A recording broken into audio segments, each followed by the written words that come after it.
Okay, so it is welcome, everybody. Hello. hello. Welcome, everybody, to our second of series in our elder care program. And I am delighted this morning to welcome Dr.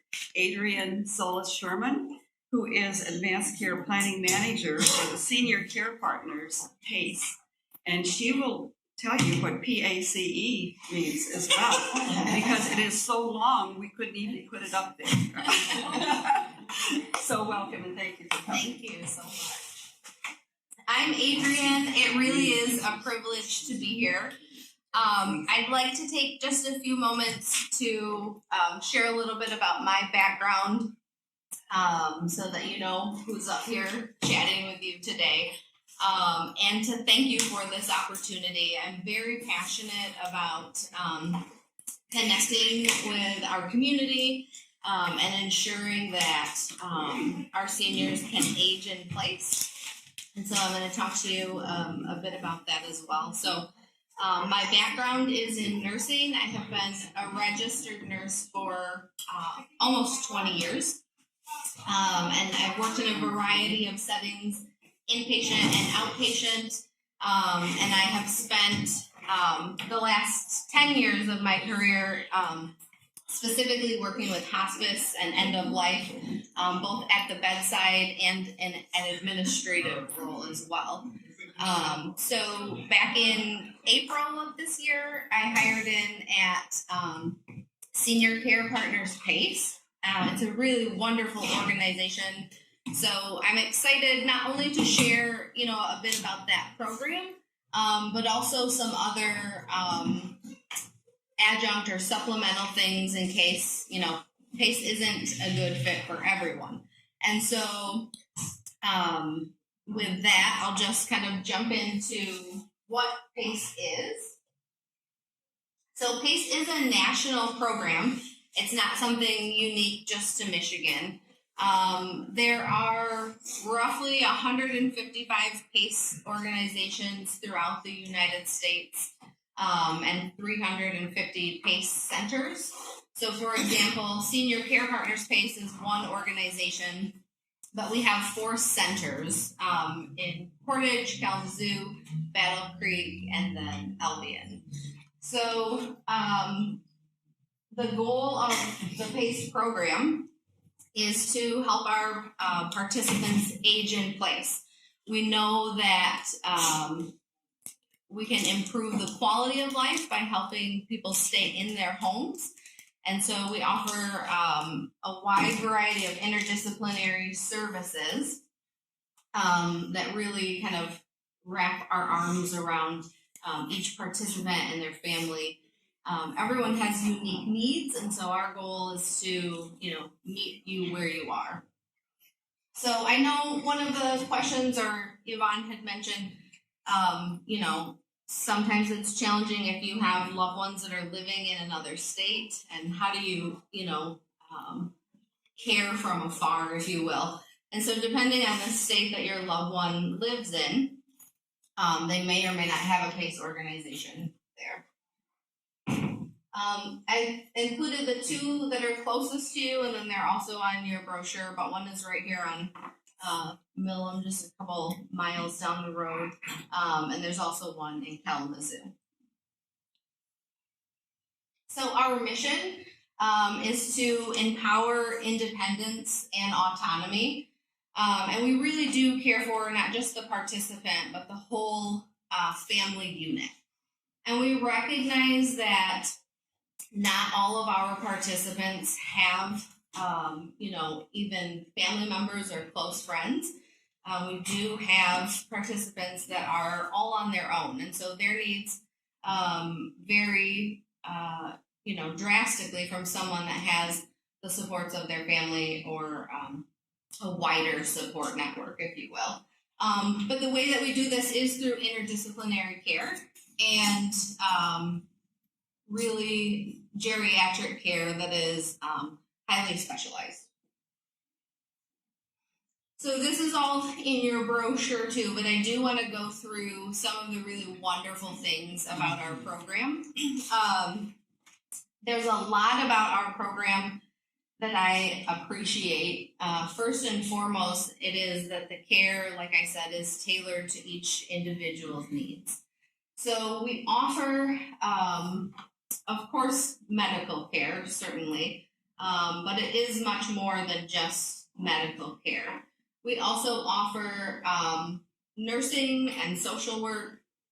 From a physical rehab perspective, we have physical therapists, occupational therapists, speech therapists, and those services are available both at the day center in the clinic area as well as in the home setting, just based on needs. We have registered dietitians. So every participant that comes into our program is assigned a registered dietitian to assist with any nutritional needs that they may have. Certainly personal care services and home care, light chore keeping, a variety of things, again, based on individual needs. We also have a pharmacist on staff, and we have some really wonderful spiritual care providers as well. We offer transportation for medical appointments, so transportation to and from our day center or to specialist appointments. It's not uncommon to need to go see your cardiologist or an eye doctor, and so we arrange and facilitate the transportation for those as well. Our day center, so each location has a center. It is a medical clinic, but it is also so much more than just like a doctor's office, if you will. So it's a place where our participants can go and socialize. I think one of the areas where we get it wrong in healthcare in general is the really crucial aspect of socialization and how important that is, not just for our elders, but just being human beings in general.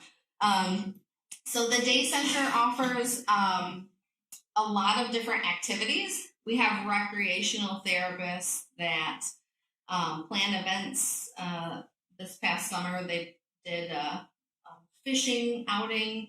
And so there's games and activities, meals. I think we can all appreciate the socialization and connectedness that meal times can offer. And so the day centers are really more than just a medical clinic, but they offer an avenue to enhance the social wellness. Adrian, where are these day centers located? So the very back of the pamphlet has the address, and they're at each location that I had mentioned. But Okay. so, for example, the one on Millam, the day center is right there, connected to the clinic. I have a friend that uses PACE, but I thought she said they took her, I think 3 days a week, they pick her up and take her to someplace to pay bingo and lunch, but I thought it was another senior center. No, that is our day center. It would be one of those, It probably would be. important, because, well, I think her address is Kalamazoo, so would she go to Kalamazoo one? Yeah, it would probably be Kalamazoo. Yep. Yes. So, how do you become eligible to take advantage of these? Yes, I will get to that in just a few slides. So certainly the emotional wellness, in terms of, we have behavioral health counselors. We offer in-house counseling through some really qualified and wonderful people as well. Like I mentioned, the home support. We also have meal delivery services, which could be a really wonderful thing. Certainly the physical wellness, and then advanced care planning. I was sharing that I have the privilege of being the advanced care planning manager for the organization as a whole. So I go between the sites and centers, and I help our team members facilitate conversations with our participants and their loved ones about their healthcare values and the care that they want to receive and the care that they may not want to receive. And so advanced care planning is not just filling out a durable power of attorney for healthcare. While that is very important and that is a component of it, it's just one piece of it. And so advanced care planning really is this process. And we talk a lot about, your goals and how we can ensure as a care team that the care we provide aligns with those goals. And as people age and diseases progress, people's goals change. And it's also not uncommon to talk about what is an acceptable outcome or an unacceptable outcome of an intervention. And as you age and have more life experience, the things that you may be willing to accept certainly adapt as you adapt as well. The goals of advanced care planning, like I said, are really to inform your care team of your wishes, so that if and when you're unable to speak for yourself, your loved ones and your care team know that they are providing care or withholding care that you would want withheld.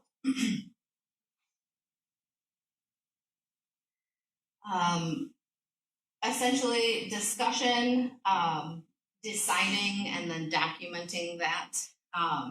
And I think that I had mentioned before, it's an iterative process, which just means it's continually evolving. So it's lots of discussions. Enrollment and eligibility for the PACE program. As a blanket statement, if you have Medicare and or Medicaid, then that coverage will cover some facet of this program. So there are a lot of nuances to income-based care and assets that you might have. And so if you're questioning whether you would qualify from a financial standpoint, I can tell you that it would be best to connect with one of our enrollment specialists. And that information is also on the pamphlet you have. In addition to that, you have to be 55 years or older, and you have to qualify for what we say a nursing home level of care. And so all of our participants, without the support of Senior Care Partners PACE, would qualify to be in a nursing home in the state of Michigan. It was new information to me. While my background was in nursing and I've worked in healthcare a long time, I wasn't familiar with, the determinations of nursing home eligibility. So if and when someone has a considerable functional decline and you're questioning, I would say just reach out. There are even things like being dependent on oxygen that can be a qualifier. So maybe you're fairly functioning or your loved one is fairly functioning, but they're on oxygen continuously. That alone would be a qualifying thing. So we have our enrollment specialists that have nursing and occupational therapy backgrounds, and they come out to a prospective participant's home to do an assessment, a physical assessment and functional. Yes. What about cognitive decline and Yes. So another qualifier that is common that we see is cognitive decline. And a fair amount of our participants have some form of dementia or are diagnosed while they're in our program. But in addition, they still need to meet nursing home level of care. Yes, and part of that cognition can be a qualifier for the nursing home level of care. Yeah. So I put a few things up here that you can also find on our website in terms of Medicare and Medicaid coverage and what is typically covered.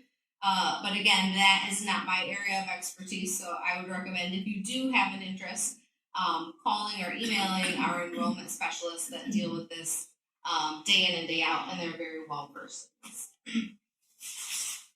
So what if you have a need, but you are higher functioning or you don't have any of the qualifications for a nursing home level of care? While PACE is a really wonderful program and we have a lot of opportunity to serve, there are also people that what we say further upstream or not as far along in their disease progression. They're more higher functioning, whether physical or cognitive. But there is still a need. And so the best two options are typically in-home care services, and those can be private duty. And basically what that means is there's no medical necessity that you have to meet. That also means that insurances don't pay for it. So it's not an option to a lot of people that are living on a limited income or a budget.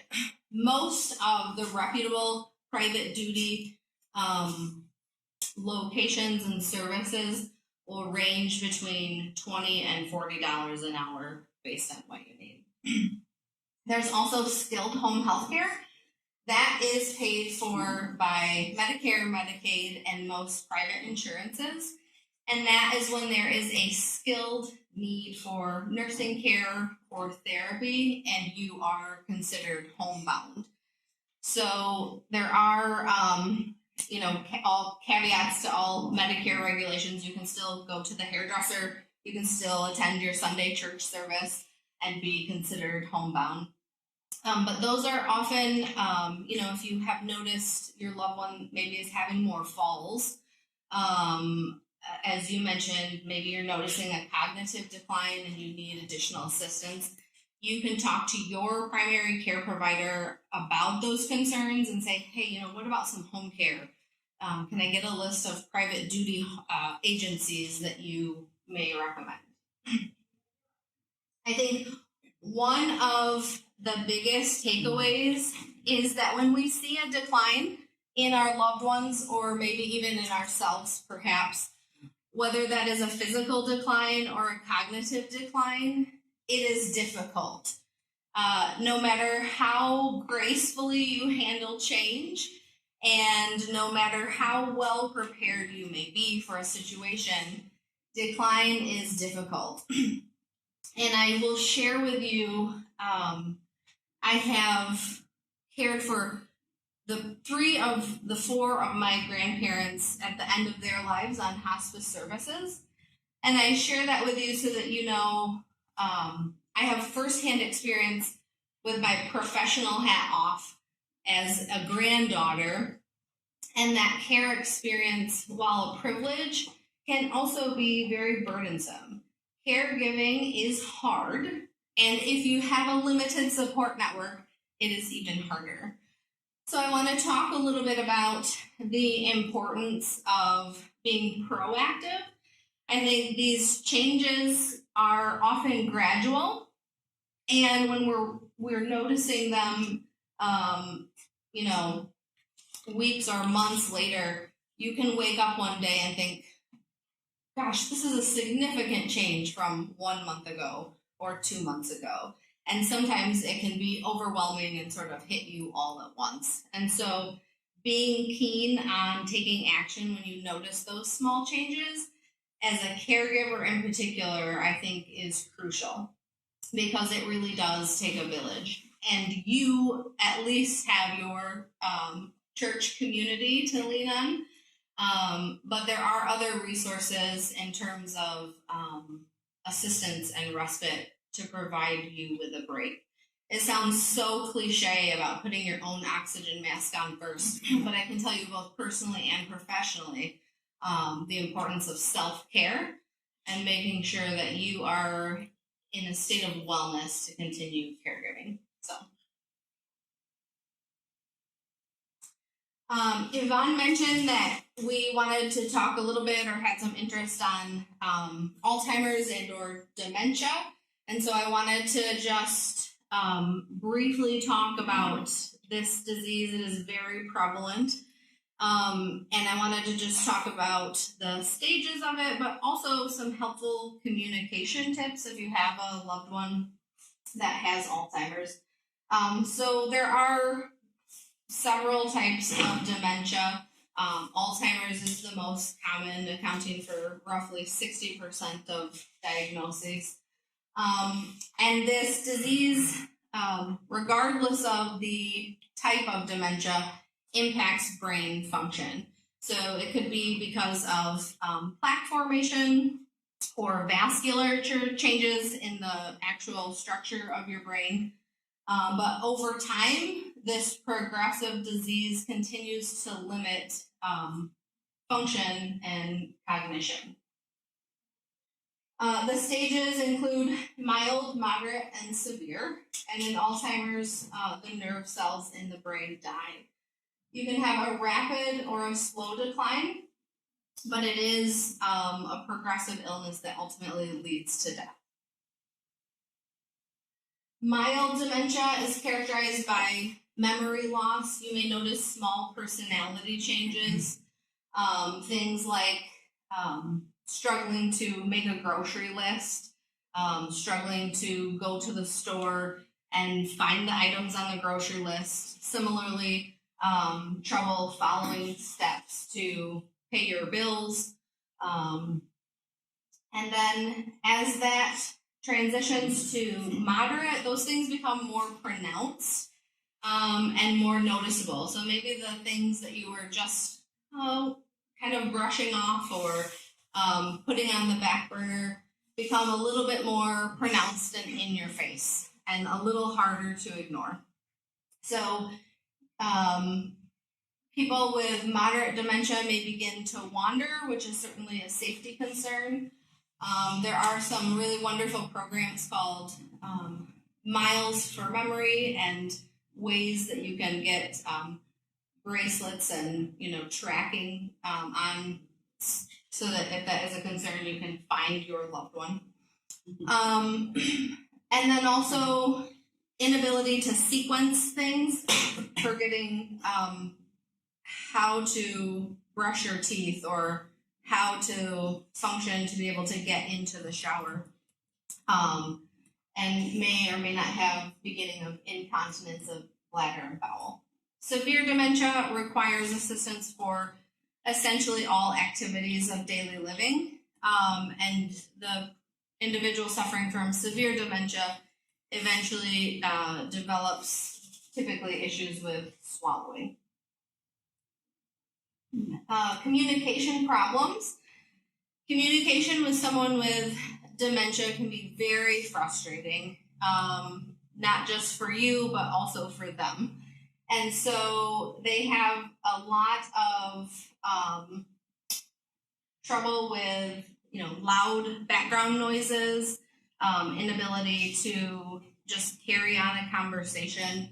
I think all throughout our lives, we're kind of trained to ask questions that elicit a response or open-ended questions. And in this case, with someone with dementia, you want to simplify things. And so you want to talk in a very calm voice because the tone and volume of your voice matter. And you want to ask yes or no questions, which is hard for most of us, I think, especially if it's someone that you're relatively close with and you're used to having robust dialogue with them. What you can do is connect with your loved one, get down to their eye level, use their name, and allow time. That's another thing that I think we have is a struggle for a lot of us. We can be in a hurry, we can just be ready to move on to the next thing. And you really have to take a step back and slow down, allow time for them to respond, not interrupt, because while you're interjecting or repeating, they may be just on the verge of forming their thoughts. And so encourage two-way conversations. Again, be aware of how loud your voice is and your body language. One thing that works wonders is distraction and diverting attention. So maybe taking them to engage in an activity that they have loved. So redirecting is also a very helpful tool. You can encourage communication by letting them stay involved in decisions as appropriate. Again, challenging. Holding their hand when you speak to them, and if you become frustrated or when you become frustrated, making sure that you take a time out for yourself too. Some of the ways that we can speak effectively to someone with dementia, no matter how far their disease has progressed, don't talk about them as if they aren't there. They are still a human being.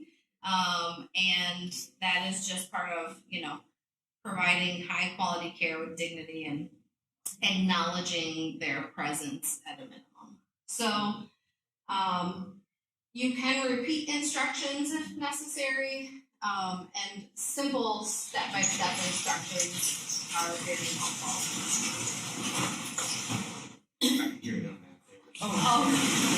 Thank you.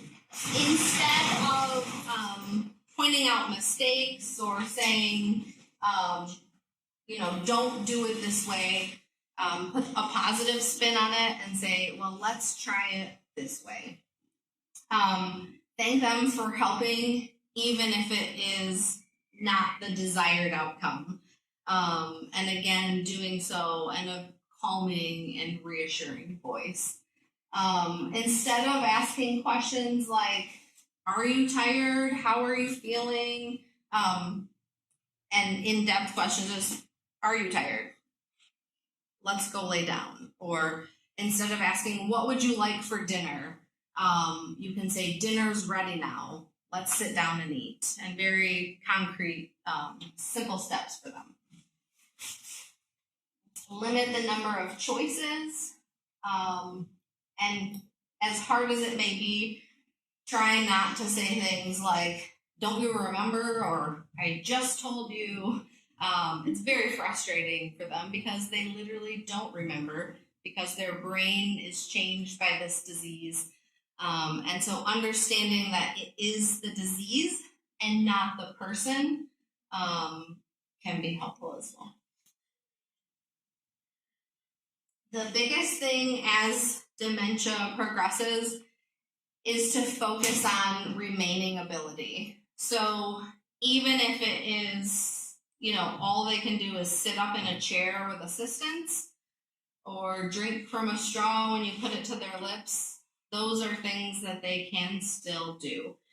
And so focusing and asking yourself what you can do for your loved one is the very best thing that you can do. There is a really wonderful documentary called Alive Inside. I honestly can't remember what streaming service it is on. It's about an hour and 20 minutes.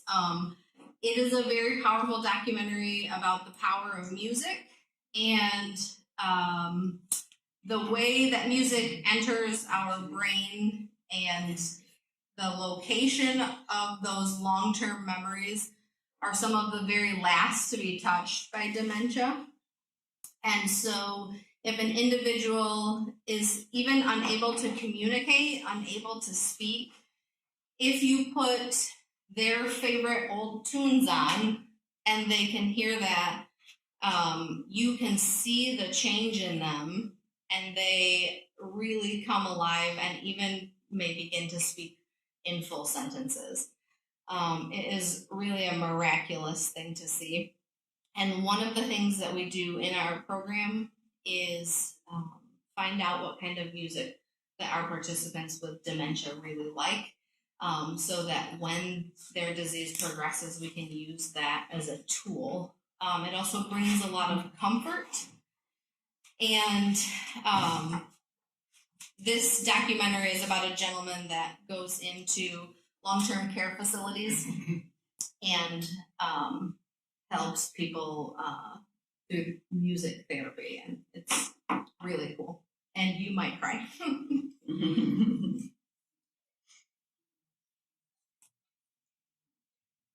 Helping strategies and preventing burnout, like I said, are key.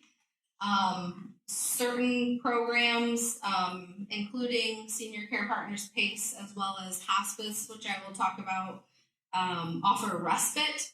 And so while nobody likes change in routine or feeling like they can't meet their loved one's needs, sometimes you really just need a full reprieve where your loved one is cared for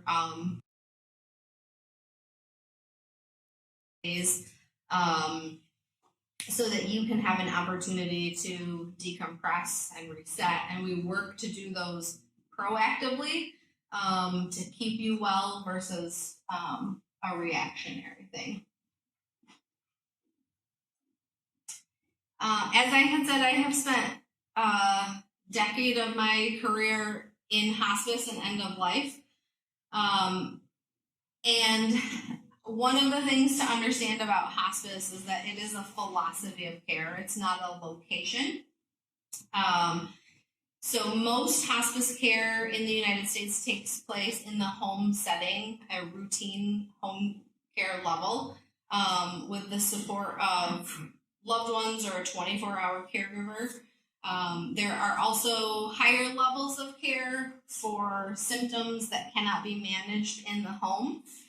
And then there are also hospice homes or hospice houses where if someone has no other caregivers or an inability to remain in their home, that may be an option. There is typically a room and board cost associated with a hospice home. So depending on your Medicare and or Medicaid coverage, there may be a room and board fee. But hospice focuses on quality of life, peace, and comfort. The qualifications for hospice require you to have a life-limiting illness that if your disease progressed at its normal course, you would have 6 months of life or less to live. Also, signing on to hospice means that you are no longer seeking aggressive or curative treatment measures. It does not mean that you are throwing the towel into your remainder of time here on this earth. It really is about improving the quality of your life for your remaining time and really putting supports and services in place so that your time can be meaningful and time well spent connecting with your loved ones and doing things that you enjoy. Is PACE a hospice provider? We provide certain facets of end-of-life care, but we also contract out to local hospice agencies like Center for Care. So we do not have a formal end-of-life program, and so depending on the participant's needs and the family's needs, we may pull in hospice services as well. And that's, not an extra charge or something. That's all covered under the PACE umbrella of care. Typically, hospice is covered 100% by Medicare. I've worked with some very young participants that don't have Medicaid or Medicare, and any insurance typically has good hospice coverage here. Some of the services offered, nursing, social work, spiritual care, massage therapy, music therapy, certainly medical care for symptom management. And as I had said, the goal of hospice really is to support quality of life, whatever that looks like for each individual, in their home, typically, until the end of life. And then once a participant passes away, hospice also continues to offer bereavement services for their loved ones for just over a year after their passing. And then also grief groups and support groups. So I want to be cognizant of the time and allowing time for discussion and questions. I hope that some of this information has been meaningful to you. I did pass along the PowerPoint, so if anyone wants that emailed to them, that's not a problem. And then if you have other questions as your care series goes on that are unanswered, you're always welcome to reach out to me. And if I don't have the answer, I can probably find it for you. Do you guys have questions? Where, oh, go ahead. Oh, I know it said a monthly, once you sign up, then you pay by the month. For PACE? Yeah. No, it is actually like a managed care model. So the dollars come from CMS, Medicare, Medicaid. If you did not have those and you were paying privately, it would be on a monthly basis. And I will just be very candid that the cost of that is the equivalent of paying privately for an assisted living, and it's rather costly, depending on the participant, between $4,000 and $6,000. So it's not menu driven. If you come to the adult day center 1 day a week or 5 days a week, you pay for the whole. You pay a set monthly fee. Correct. And the care, in terms of how frequently you come, is really based on your needs. So if you only need one of these things, you probably wouldn't go through PACE. Correct. You buy the whole package. Right. Oh, Yes. Does PACE then replace the Medicare plan that you would be signing up for? Is that how it works? Yes. So you would have all of your care provided and doctors through the PACE program. The exception to that is specialists that we contract out. So like I had mentioned, hospice care or cardiology, surgical services. If our participant needs a surgery, then we contract those out. I'll just add, my mother is in this program, and I just want to let everybody know if anybody has any questions. It has been a wonderful program for her. And in her situation, it's different as far as becoming, at least it was, and she's in it, but becoming Medicaid eligible for this program. It's based on only her income, not the family income, and it's different Medicaid rules. But then, she pays nothing. All of her medical is all part of the PACE program. I mean, it's all managed by them. You turn over the care to them, and it's been wonderful. And my mom, my dad was the caregiver. PACE came to her house, their house, and unfortunately, my dad passed before my mom. It was the classic, the caregiver died before. That probably was just so much on him. But it's been a great program. My mom is now at Heritage in the memory care unit there, and PACE has followed her. That's not PACE's intention. They want to keep you at home, but they will, if that doesn't work, because my mom's advanced dementia, they did follow her to that program and are taking care of her there, and that's covered by them, other than what she can pay through her Social Security. So anyway, I just want to add a little real life color. I'm happy to talk to anybody about my experience, but it's been very good. I'm glad to hear that. And it also covers any emergency care. So if you go to the hospital or you're hospitalized, have an emergency room stay, it's all covered under PACE. So just to clarify though, the Medicaid versus Medicare. Yes. So if you want to qualify for the Medicaid and then you have no cost, that's one route. But you can still access PACE care services through Medicare if you sign up for them Correct. as your Medicare provider. Correct. And then you pay a monthly premium like you would for any other Medicare plan. Yes, and what our enrollment specialists do is if you are missing a piece of that Medicaid coverage, they will help you fill out the application before you enroll so that you are paying as little or nothing if possible.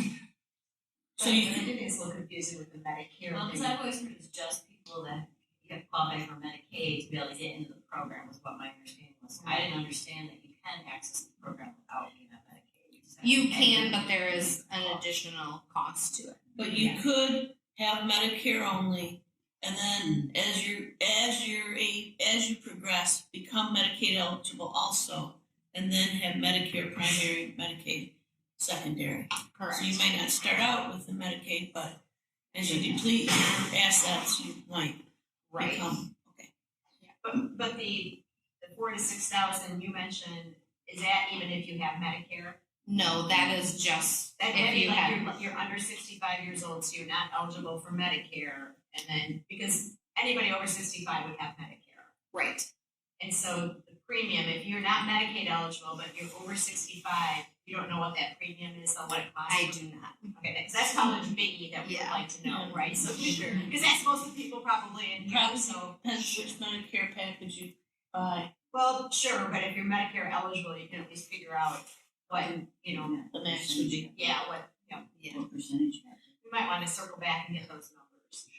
My question is, the meeting nursing home level of care, where could we find that, the state criteria?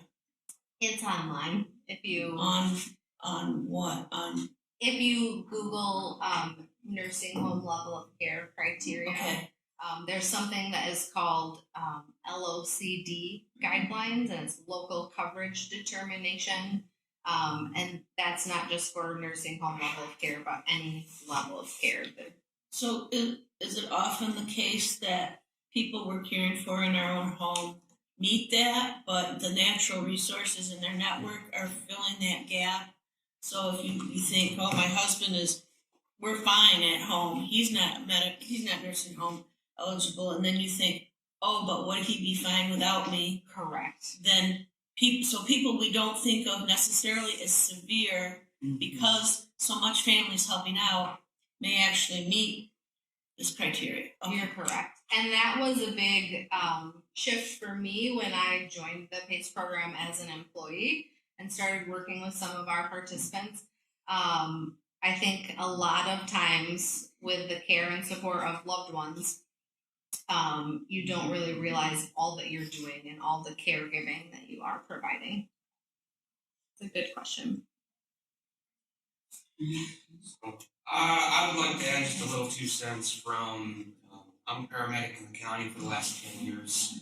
So something just on this topic is I would encourage you all to have a very detailed conversation, both with PACE and hospice, on their relationship with emergency care.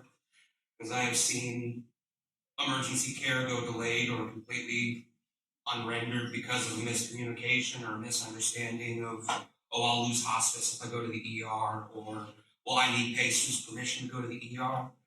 So just have that clear conversation so you know exactly what you can do in those situations and what's most appropriate for you and your loved ones. Yeah, that is a really good point. And I will just tell you from an administrative perspective, you always have the right to go to the emergency room. Even if you are on hospice care and you don't feel like your needs are being met, or, you know, we don't want to send participants to the emergency room, but you may fall and break a hip, God forbid, and that changes things for you. So you always have the right to go and seek that emergency care if you have unmet needs. But that's a good point, and I appreciate you bringing that up. Are there any other questions? What time? Don't be Yes, afraid Lori? to ask. This is the time. Just a home care question in general, so, I mean, that's like a 24/7 option, correct? Like as far as, it's not like a Monday through Friday or. We do have services on the weekend as well, so specific to the PACE program, early in the morning to as late as 8 in the evening, but we don't provide overnight care. I don't know if that answers your question fully. Yeah, I just wonder, cause, you know, when you start on that journey and you're trying to figure out services, the question becomes, well, like, oh, I can't really call them on the weekend, or can I, or, you know, how does that all work? Sure. So we always have a nurse and a doctor on call 24/7. So the nurse may triage it. And if it's the middle of the night and there's, you know, a provider unable to go out, they may send you to the emergency room. If they can't, kind of triage and symptom manage over the phone. But there is someone available by phone, and there's, like I said, a nurse and a doctor on call 24/7. Holidays, always. But this program doesn't provide 24-hour round-the-clock Correct. in-house. What Correct. do you provide? What do you come into a home to do? Like, what would be a maximum number of hours somebody would get? There is. I'm not familiar with like a cap or max hours, but for participants that have really, really high needs and very limited support system, it's not uncommon to have a member of the care team in every single day. Whether that's someone coming in the morning to help them get up and get dressed and get situated to eat, and then returning in the afternoon. So while it's not 24/7, it can be morning, noon, and night based on needs. So, but that, I think this other criteria must be able to live safely in the community. That rules out somebody who can't be left alone and is alone. So you might you might join this program if you have a spouse that cares for you, because you're able to live safely in the community with family support. Mhm. But without that family, you would are not not. be safe. You would not. So then you would not be eligible. You would certainly be eligible with those. And one of the things that I really appreciate about the PACE organization and model of care is really allowing our participants their right to autonomy. And, as long as they don't have a cognitive decline that would impact their judgment and decision making, you have the right to remain in your home. Right. But a good question. Was there another question? Just to clarify, so your program does not provide services on weekends, is that correct? It does during the week, but not of all of these kind of services. We do have some home care services on the weekends. Yeah. Okay. And those are usually contracted out, No, not necessarily. Those can be PACE provided. PACE provided as well. This program just Kalamazoo County, the entire state of Michigan, does it extend out? It's a nationwide program, and in Michigan there are, I believe, 17 centers or organizations. So wide coverage in terms of, by county. But if you Google it online, there's also coverage areas, and so Portage, Kalamazoo, Battle Creek, and then we also have to the east and west of us and north other PACE centers. Yes. Yeah, if you have long-term care insurance, how would that be affected? I do not have the answer to that question.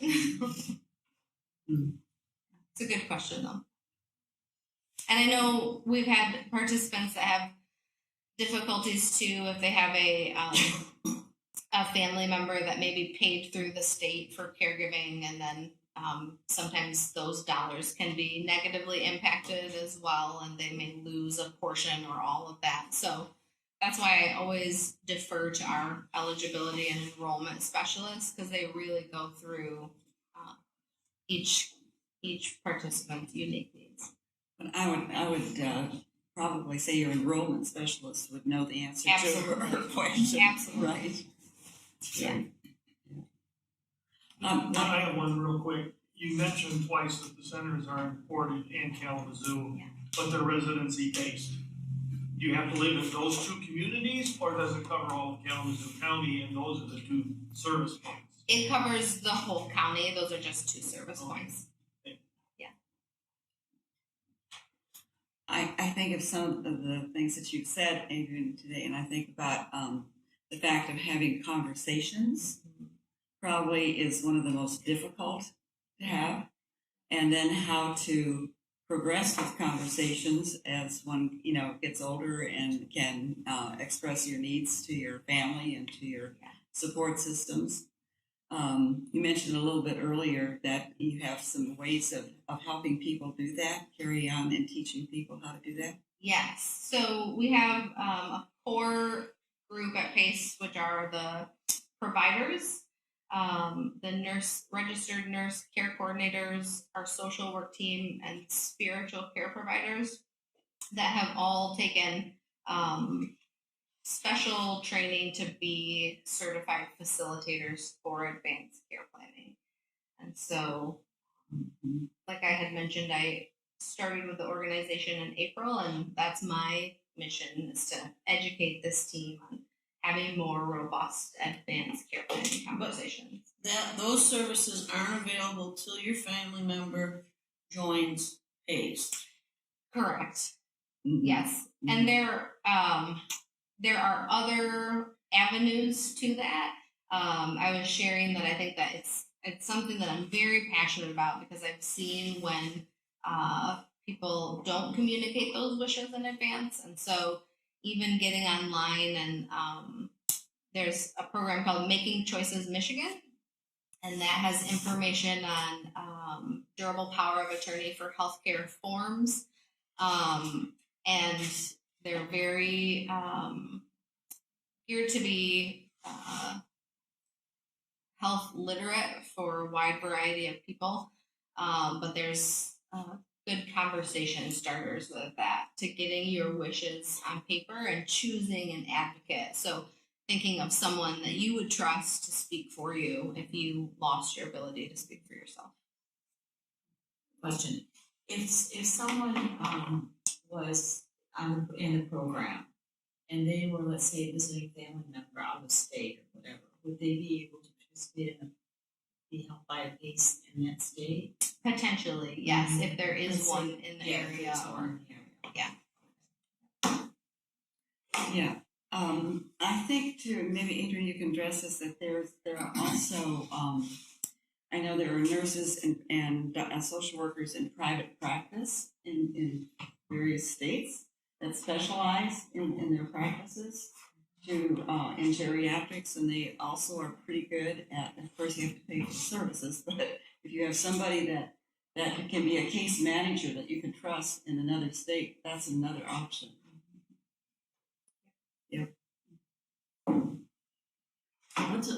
My friend, I would not say she's nursing home level care. She's been in this like 2 years.